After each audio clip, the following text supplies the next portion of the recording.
Hey, hey, BA fam. We're back. We're black. We're brown. Brown ambition. Okay, I'll do my own part. Ambition, ambition, ambition, ambition.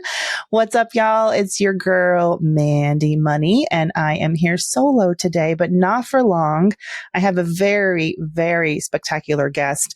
Someone who, I don't know, I feel like a couple of years ago, I was like, I'm going to get to know her better. And now I can say that she is a friend, a peer, and I'm so excited to tell you guys all about her brand new book.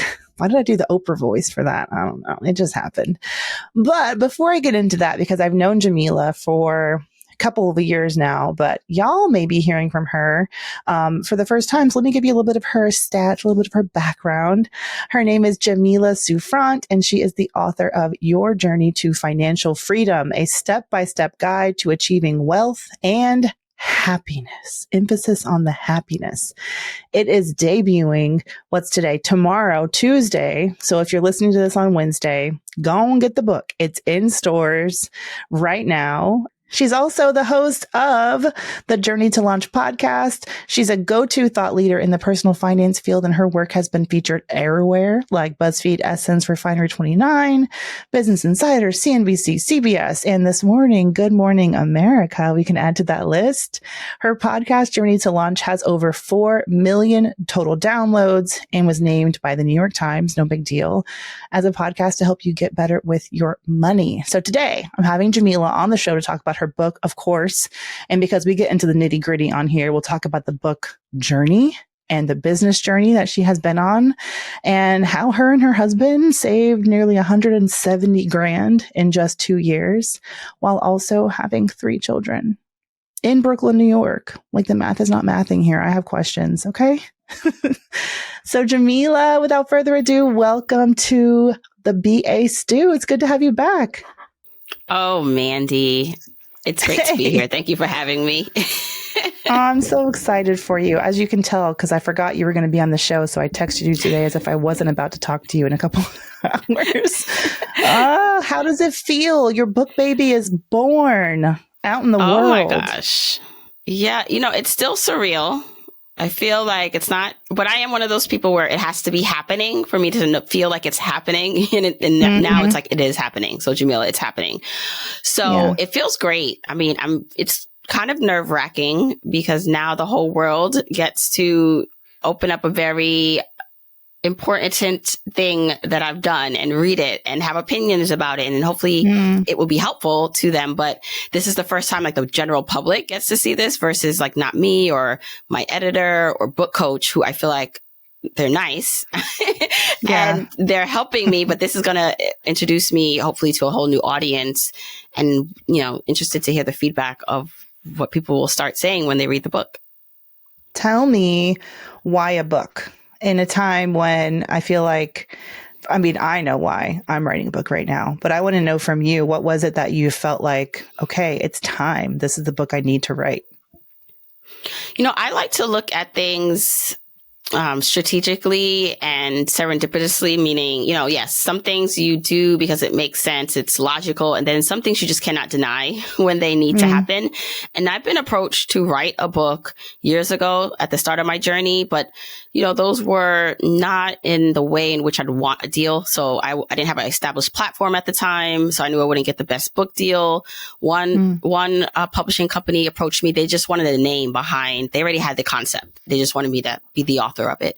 And all those things, I was like, no, I'm not ready yet. It's not time. But I knew as I was establishing myself and growing that I wanted to do the traditional publishing route and I wanted to do another medium. I have the podcast, but not everyone listens to podcasts. And even people who do listen to podcasts don't know my podcast exists. And even so, there's still so many questions on.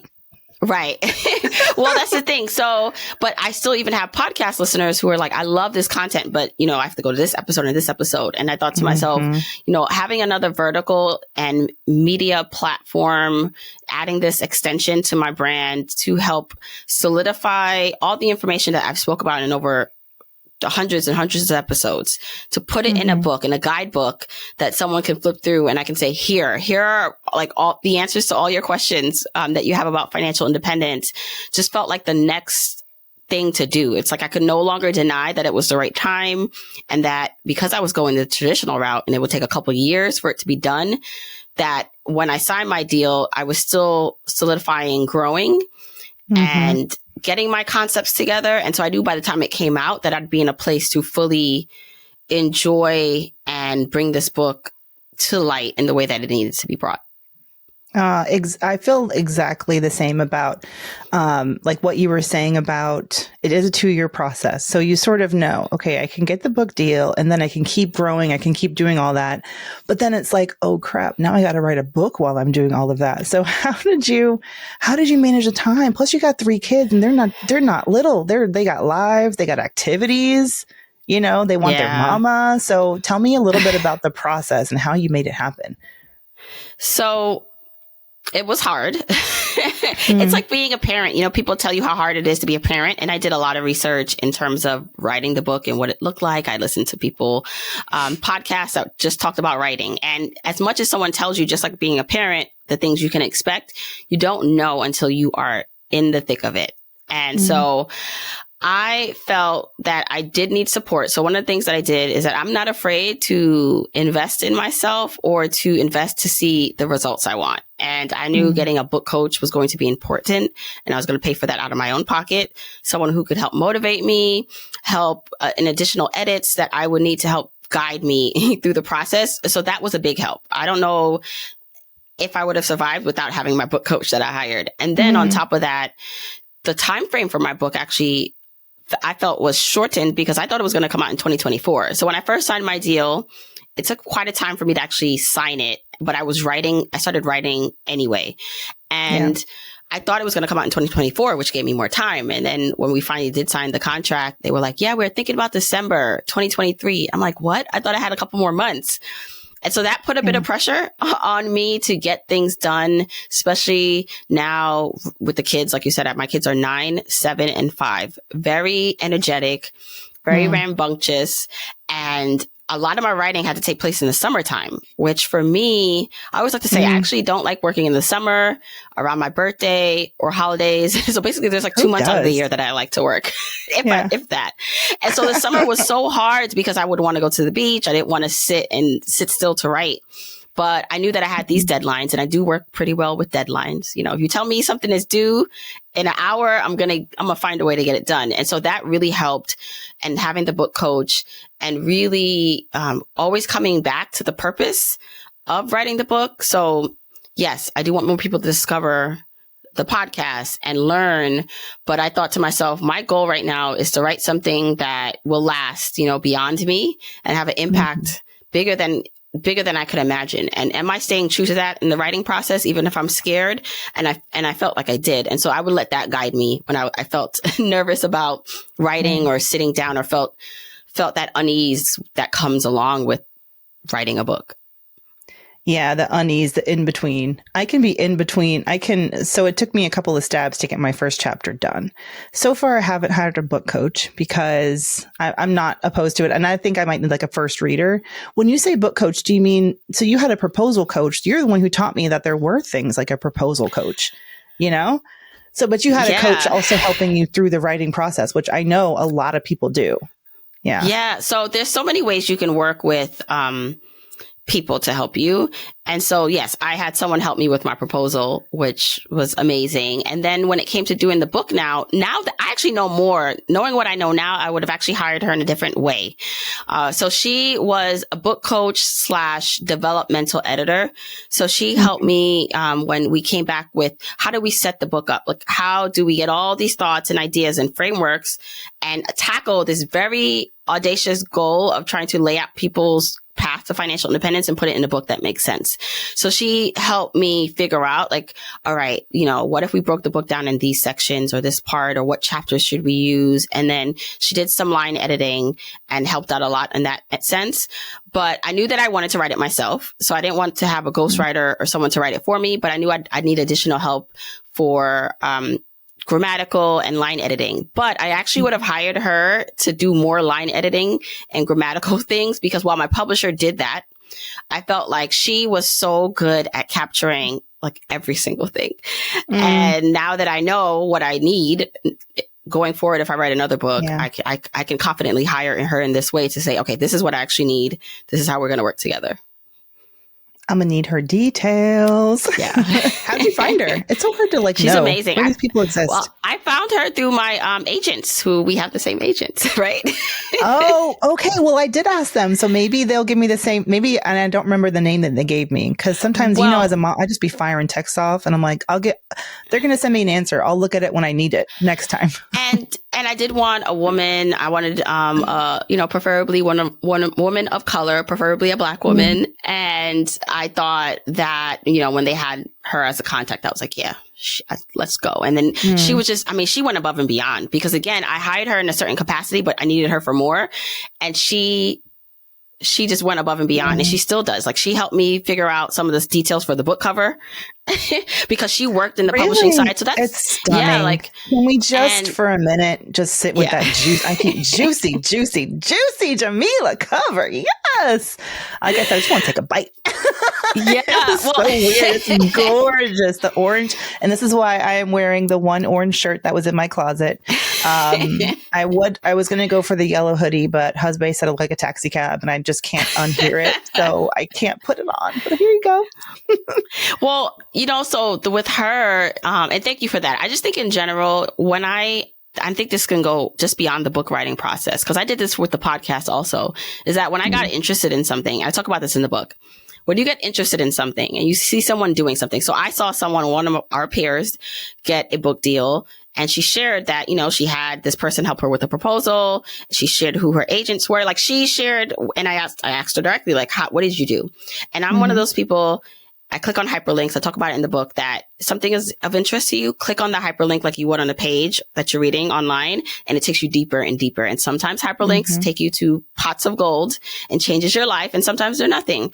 And for me, it was about, I want to write a great book. I want to put myself in a position to get the best deal. What are the things I need to do that? And who can I talk to who have done those things? And what were the resources they use? And can I do that? And that's kind of like how I went about, like, who I hired or what I invested in to help me get to this point. That's so smart. And that's why I love podcasting in general. And my background's a journalist, is because it's all about that double click. And I just I don't like it when I don't feel like I get something from one page. I got to go to the next page. And everyone who knows me really deeply and personally is like, stop asking me questions. I'm like, I need to understand every single angle. Okay. But that's so wise and smart, because you assume correctly that no one's doing it alone. And that is the great gift, I feel like, of seeing how the sausage is made when it comes to, you could put anything in that category, not just publishing a book, but launching a business, even, going on your journey toward financial independence. It's a lot to do it alone. It's too much. And then if you want to have a social life, eat well, work out, do your 30-minute runs like you do, be a woman, be a wife, be a sister friend, oh my gosh. So to get that help is such a great, just a great thought to have. And it's liberating in and of itself, but then to execute it and find the exact help that you need from the right places. I love that you said that. Okay, so break down the book for me, because I don't have a copy yet. I don't know what happened. Do you not have my address, or I'm not sure. Well, apparently Barnes and Noble and random places has it, but my Amazon has not come yet. I don't know. So well, you're coming to the party. Remember, you're coming to the party, so you get a signed book then also. I'm so excited for the party. Yeah. So thinking through what I wanted and how I want, this is a very ambitious book to write, because I wanted to really map out and share how someone who, either if you knew about the concept of financial independence, which is this ability to live off of just your investments and not have to actively work, for someone just new, hearing about it for the first time, or who has an idea of what it is, how would I explain to them how this works and how they can apply it to their life and start their journey? And so I ended up breaking out the book in 4 parts. So the part 1 is about the what, why, and how financial independence. And it breaks out what it is, why you need to pursue it, and then breaks out the journey or stages that you need to go through to reach financial independence. And so it's really sets the stage for your journey. Part two now, I think, is, one of my favorite parts, because these are literally the things I did when I started my journey to get me to where I am today. So part two is about, how do you map out your journey, your enjoyable journey? What does it look like? What is your starting point? What is your end point? How do you go from being in debt and think about how long you want it to take you to have investments or to get to the different stages that I talk about in the book? And so it lets you map out and sit down and figure out how to apply these concepts to your life. And so again, part 1 and 2 are all conceptual. There's not a lot of doing, there's a lot of learning, being, setting the stage for your journey. And then part 3 is about executing, like the plan that you just set in part 2. So, you want to reach financial independence. Don't skip to part 3, because that would be so me. Let me skip to the how to. I have a feeling you're going to be much better prepared for the part 3 that if you start and ease into it. Yeah. Well, and plus, you I bought talk a book, about not a blog post. Okay. Read the book. Right. So here's, okay, I'm going to go through and how it's going to be best for people to use the book to help them. So part 3 is about executing the things you want to do in part 2. So you said you want to reach financial independence or get out of debt in 5 years, 10 years, 15 years. What are the things that you actually need to do that will help you do that? Or what are the actionable things, like increasing your income, optimizing expenses, working on your mindset and habits, paying down liabilities, increasing assets, all these things, and legitimate, just actionable items that you can do. And then part 4 is about enjoying the journey, because this is a long journey to financial independence. And how do you make it so that you are achieving freedom on your way and happiness, that you're not waiting for this far off goal? And so what will happen is, like it happened for me, is when I first started my financial independence journey, I had mapped it out. So I did my part 1 and 2. Part 1 for me was learning about it through podcasts and reading blogs on my commute to work. And then I discovered, okay, how am I going to apply that to my life? Like, I want to reach financial independence by 40 years old is what I said 7 years ago. And what do I need to do to make that happen? How long it will take? How much do I need to invest or pay down debt to do this thing? Then I started my journey, and I realized some of the things that I did, like you mentioned in my intro, saving and investing $169,000 in 2 years was amazing, but not sustainable for my journey. And so some of the things I initially thought I would do, like work full time to help me reach my goal and still commute, growing my family and have my business on the side, I thought I would do that for the next 7 years. And as I started to do it, I was like, oh no, this is not sustainable. So I need to actually make a decision here to quit my job. But doing that would change my journey. And so I had to go back to like the part 2 and map out, what does this new journey look like? How do I create or adjust a plan that works for the current stage of life I'm in? So the way I want people to interact with the book is, yes, read it through one time and actually do the things within the book. But as you start your journey, you may need to come back, right, to part 2 as you start executing, to say, you know what, that feels great, but I don't want to be as aggressive. I don't need to reach financial independence in 5 years and be so aggressive, because I actually am working on finding more enjoyable work or paying down debt. And so if it takes me a little longer because, I'm in the stage of my life of growing a family or taking a risk, that's fine. Let's go back to part 2 of the book and map out this new plan. And that's what I did. And so I really tried to make it where you can come back and recalibrate and use it as a reference point, even after you've read it through, to help you and to continue to help you on your journey. Yeah, I think I love that. Well, first of all, I love that you're acknowledging that it's not like you're saying retire by 40, and here's what you got to do. Cause it's almost like it's turning the idea of retirement on its head and saying, instead of working really hard to enjoy the few years you have left after you stop working, start building a life financially, but also personally, where you can enjoy what you have going on now while you're also building to sustain it, for the future. So like in our audience, like they've heard about financial independence. They've heard about FIRE, financial independence, retire early. Is this your take on it essentially? And what's the reception been from the FIRE fanatics, if there's been any at all? And how do you think your approach is different? Yeah, it's so interesting about FIRE, the FIRE community and movement. I feel like when I first started, it wasn't as on the surface diverse in terms of voices and people, but now I think it's totally different. I think there are a lot of great voices, blogs or podcasts or people from different backgrounds who are talking about reaching it in a way that feels good to them. And so whether that is they're not living super frugally, they want to spend a lot of money, and so but they are investing in and earning money accordingly to that goal. Like, so I think the community itself has broadened and is awesome. I feel like it is my take on financial independence, because, you know, going through it myself in the journey and making really great strides with my finances, doing it what I thought was a traditional FIRE way, which was being aggressive with investing and saving, which you do need to be more aggressive than the average person dealing with their money if you want to reach this audacious goal. But I definitely focus more on enjoying the journey and adjusting as you go. And then coming from my perspective as a Black woman, as an immigrant, as a mom and wife living in New York City, I feel like that perspective I didn't see when I first came in, and that I'm now highlighting and showing like the diversity of this journey and what it can look like depending on your starting point. And I think ultimately what I've been able to do, you know, I always like to say when I wrote my proposal or when I got my proposal, we worked on it together with the person I hired, and we sent it out, and I got the agents and they sent it out, that I had I think I had meetings with 11 or 12 publishers. 11 of them wanted the book. So it went to auction. Meaning Damn. Like on it. Damn. But I had these meetings with the publishers, and, you know, they've seen a lot of, when they were interested in buying the book. So we had these kind of meetings to see if we like each other, like to learn more about me. I learn more about them.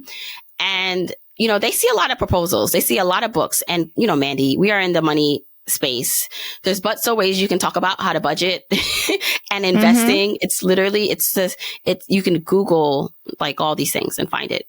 Mm-hmm. I think what people appreciated, the publishers appreciated, and I think what I brought still to the book and stayed true to is this fresh approach on making it attainable, achievable, enjoyable, and just reframing like certain concepts that maybe people have not thought about before. Like, okay, we talk about financial independence, and yeah, so many people don't think it's possible because depending on where they're starting from, I can see why. And so let's break out what the journey looks like into 5 stages that anyone can identify where they are.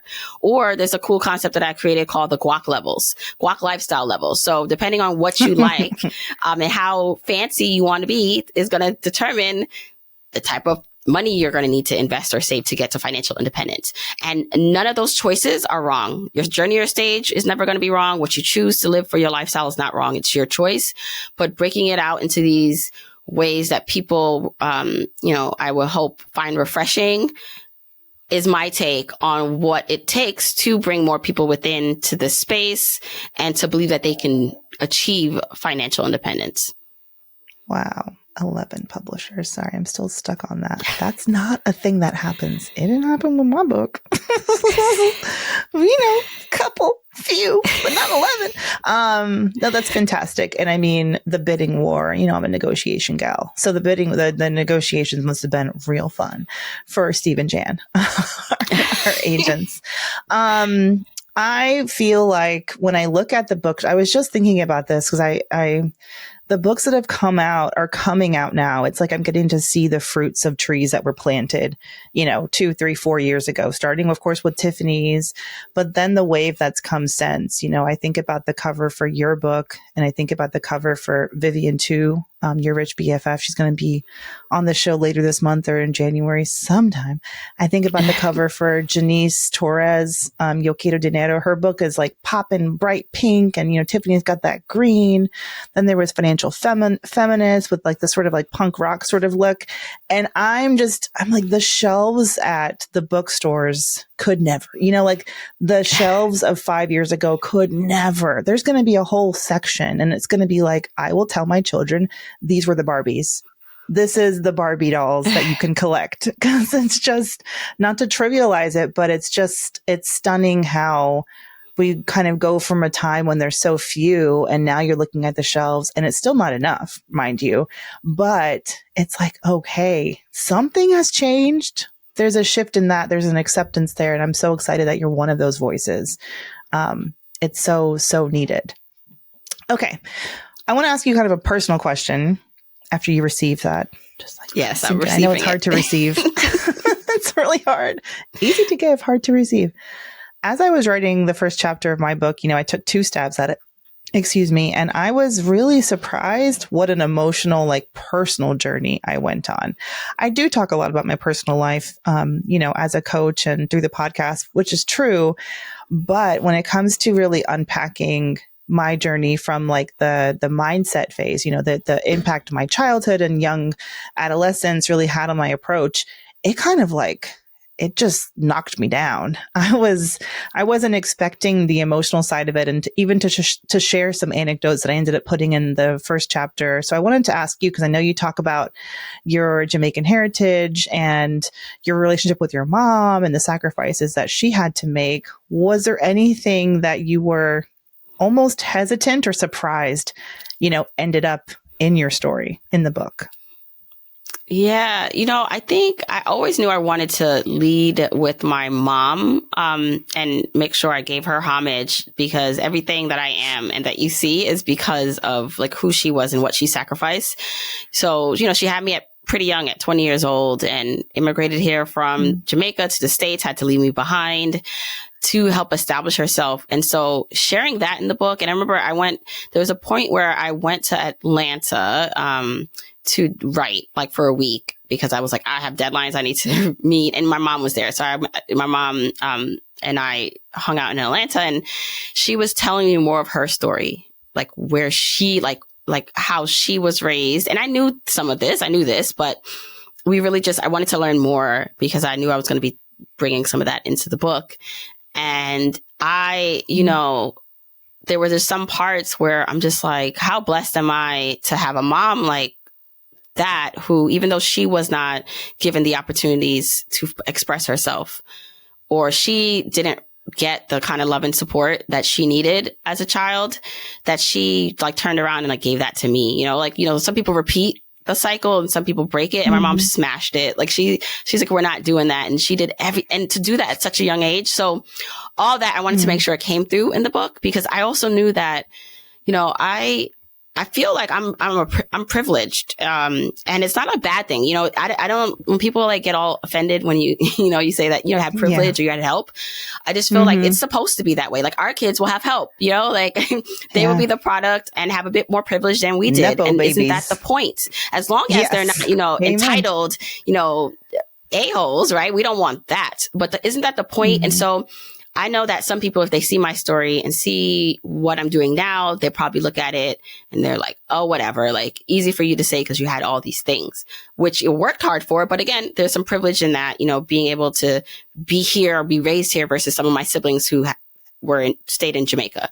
And so sharing my mom's story and making sure like it started with her and what she had to do in order to produce me, I think was important to share, and made it into the book. And of course, there were just some parts where, I wanted to be careful about who I included or how I included them, because, while it does impact me, it's just not, I also don't want to step on or, share things that don't need to be shared if I can still accomplish the story and the mission of the story. So I just feel like, there were a bit of that. And I bet you it's so funny, even though I wrote it and I read the audiobook, I bet you if I read it again and through, I'd probably remember like, oh yeah, I put that in. I'd probably forget that I put certain things in. Yeah. Oy, I know. And it's like, okay, if I'm putting something in, I'm like, I might need to run this by them. I'm like, cool. I'm waiting till the very bitter end when I know it's maybe going to get published. Well, that's amazing. Has your mom read it yet? She has a copy. I don't think she's read it. Okay. She might have read, the dedication and acknowledgement. I don't know. She knows that I would be very careful. So like when I talk, I'm talking more about her and like, me, because it was just the two of us for a very long time versus like bringing other people into it. I feel like if I were to write another book or be more personal, like that would be where I'd have to like run things by people and be like, all right. Yeah, I only scratched the surface in the first book. I got to dig deep now. We got to get some skeletons. We got to get some skeletons out of the closet. Okay, so people are going to get this book. And I mean, it's a perfect time around the holidays. I can see why your publisher was like, let's push it into December. But what's the first thing you hope someone does when they close it? Oh my gosh. The first thing I hope someone does after they read it, or even read just a portion of it, is to have this incredible sense that it's possible for them. Like, I want whatever dreams that they had that they thought like, oh, you know, like that's not something I should be pursuing, or that's silly, or I can't do that. Like, I want them to look at this and read this and say, wait a second now. Like, maybe this can be done. And I mean, that's the whole goal. Like, for me, I know financial independence is a very audacious goal. I know some people roll their eyes at hearing fire. Like, okay, really? Like, I have this much debt. I'm so much older. I started late, all these things, and I get it. But what you'll be able to accomplish with your life, even if you don't reach complete financial independence in the time frame that you set out for yourself. Just like me, I said I was going to reach it at 40 years old. I would never have to work ever again. You know, I'd be done. And I'm, you know, at that age now. I feel so weird saying it. I can't even say fabulous it sometimes. and 40. I know. Well, it's okay because you got the melon and you look 25.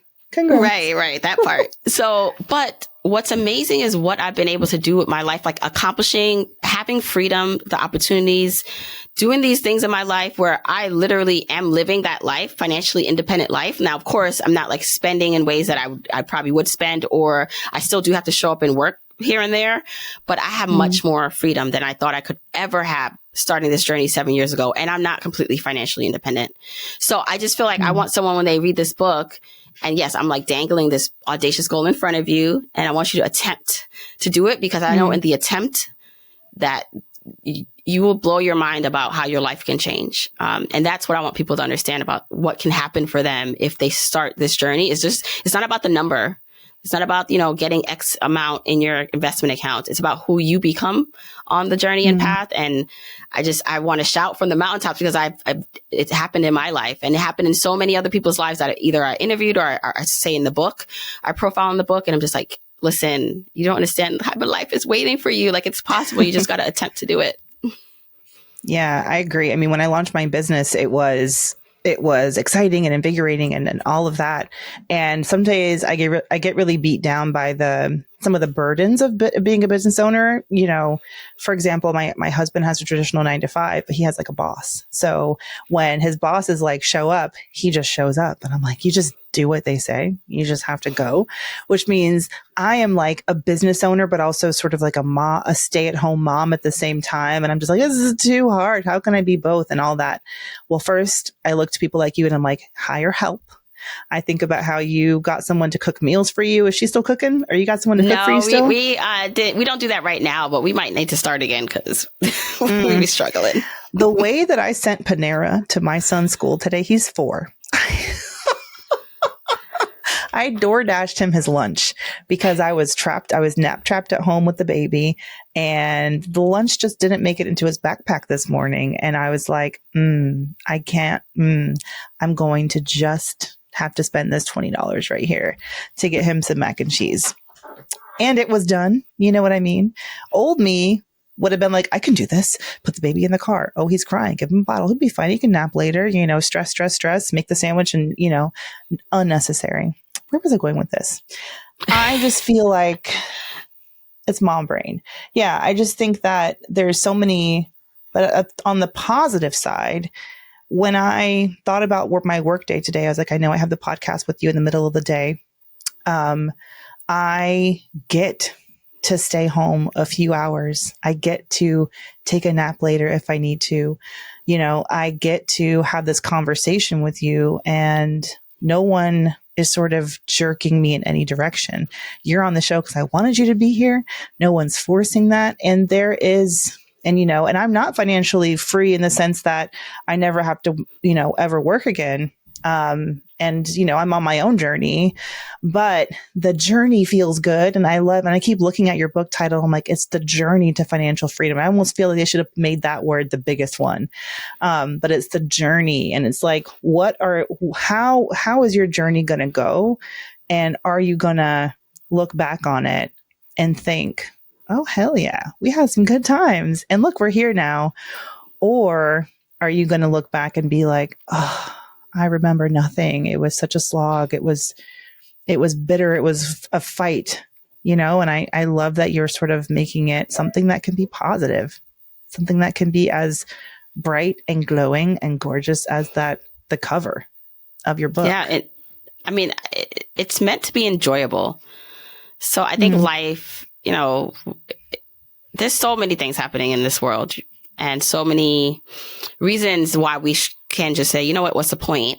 And when I think like that, I just have to be reminded and center myself back to like, there's a reason why I woke up this morning. Like, what am I doing this for? And yeah, I ultimately, yes, money is a tool and we need to understand how to use it to our own benefit.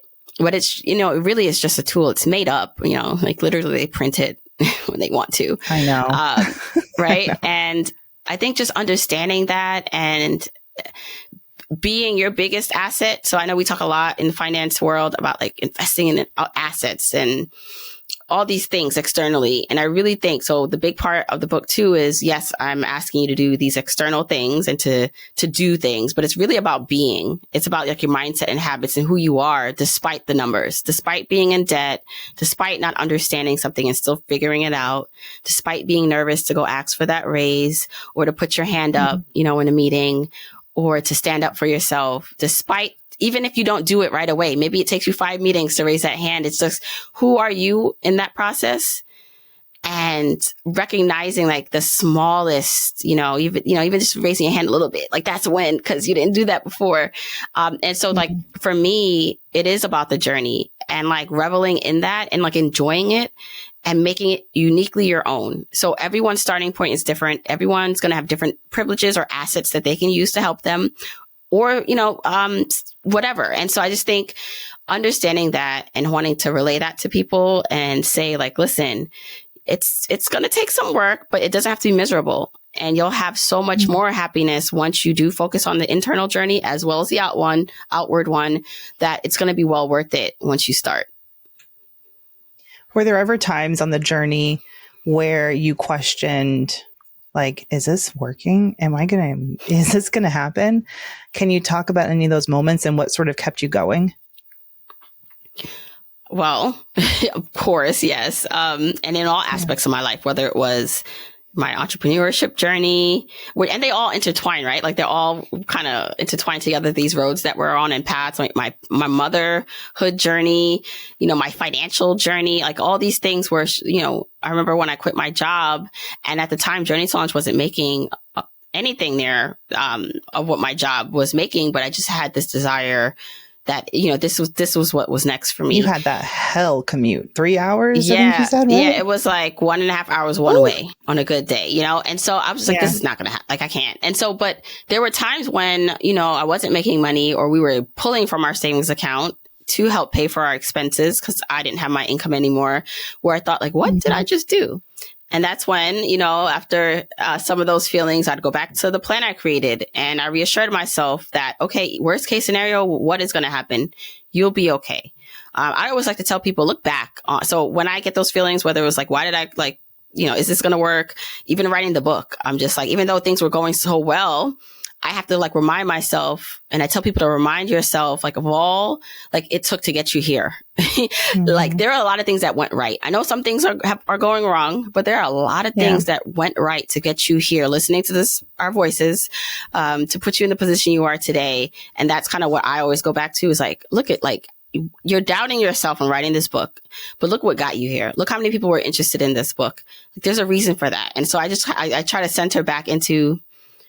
So much amazing things have happened. Who's like, why would it stop? Right. As long as I continue to have the faith and I'm living what I hope is a good life and being a good person, like that, all that will continue. Yeah. I think I wrote about that or posted about this recently too. It's like, what would you 5 years ago be amazed that you're doing right now? I mean, I bet 5 years ago, you'd be like, I kind of want to write a book. And dang, girl, on the GMA Jumbotron, and your book on shelves. Congratulations. And thank you so, so much for sharing a bit of your journey with the BA fam and for being a returning guest. This your second or third time? I don't know. You can come back anytime you want. Friend of the show. All right, y'all, go grab your copy and buy some for your family, your friends, anyone to put in that stocking. Get an extra big stocking this year, okay? Just shove it on in there. The book again is called Oh, sorry. What's that? Go ahead. No, go ahead. The No, I book was is going to say the called website. I'm going to get there. Don't you worry. Because, Okay. you can tell you've been tutored by Tiffany when you have the domain for your book. All right. The book is called Your Journey to Financial Freedom, a step-by-step guide to achieving wealth and happiness. And it's out right now. And what is the website where everyone can cop that book, Jamila? You can go to yourjourneytofinancialfreedom.com and see all the places you can buy. Awesome. And you got some freebies or some like goodies, right? Or was that for the pre-orders? No, actually, I'm gonna keep it up until I think maybe next week. But you get a free course and some goodies when you order a hard copy of the book, and you put your information in at yourjourneytofinancialfreedom.com. I have a starter fire course to help people get started, and it's a great compliment to the book. Yourjourneytofinancialfreedom.com. I hope it is a huge success. No matter what happens, you did a thing, Mama. You wrote a book. It's incredible. I want to be you when I grow up in 2 years from now. Okay. All right, y'all. Be sure to go to yourjourneytofinancialfreedom.com. And Jamila, take care. We'll see y'all pretty soon, actually, because Jamila's sticking around for the VAQA. So go ahead and check out that episode, hitting your phones or I was about to say radio. That's not, no one has those. Coming to you on Friday with the VAQA. We'll be taking some of your financial freedom questions. All right. Bye.